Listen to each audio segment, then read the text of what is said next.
ایک شخص کہتا ہے میرا باپ بڑا گنہگار تھا، میں نے غسل و کفن دے کے اسے دفن کیا، رات کو خواب میں اپنے باپ کو دیکھا، تعجب تب ہوا جب میں نے اپنے باپ کو جنت میں دیکھا۔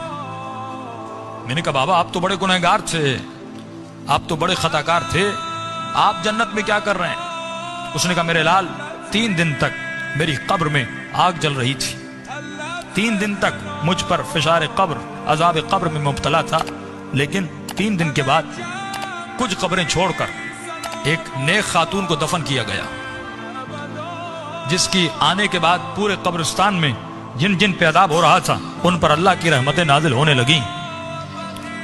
فرمایا نور برس رہا تھا۔ کہا بابا یہ کیسا نور تھا؟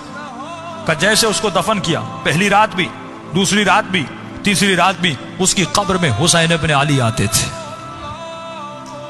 فرمایا جب اس خاتون نے میرے عذاب کو دیکھا، فرمایا اس کے دل میں رحم پیدا ہوا، اور جب امام حسین اس کی قبر میں آئے تو اس نے کہا مولا مجھ پر تو رحمتیں ہیں، لیکن یہ بھی آپ کا چاہنے والا ہے، اس کی قبر میں عذاب ہو رہا ہے، میں چاہتی ہوں میری خاطر آپ اس کی شفاعت کر دیں۔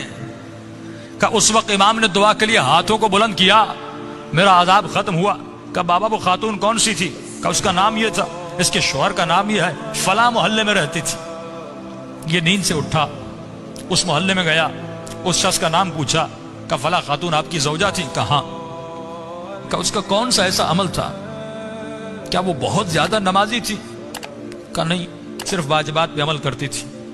کہ بہت زیادہ قرآن پڑھتی تھی؟ کہ نہیں، مختصر قرآن پڑھتی تھی۔ کہ کوئی ان کا خاص بہت زیادہ ذکر تھا؟ کہ نہیں، ایک عام سی زندگی گزارتی تھی لیکن اخلاق کی اچھی تھی۔ اس نے کہا اتنا پوچھ کیوں رہے ہو؟ اس نے سارا واقعہ بتایا کہ آپ کی زوجہ کی خاطر میرے باپ کی شفاعت ہو گئی، کوئی تو ایسا عمل ہوگا جس کی وجہ سے امام حسین اس کی قبر میں گئے۔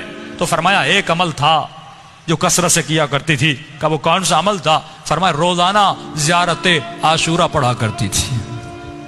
یہ مقام اذکرونی اذکرکم ہے کہ ہمارے چاہنے والوں تم ہمیں یاد کرو، ہم تمہیں یاد کریں گے۔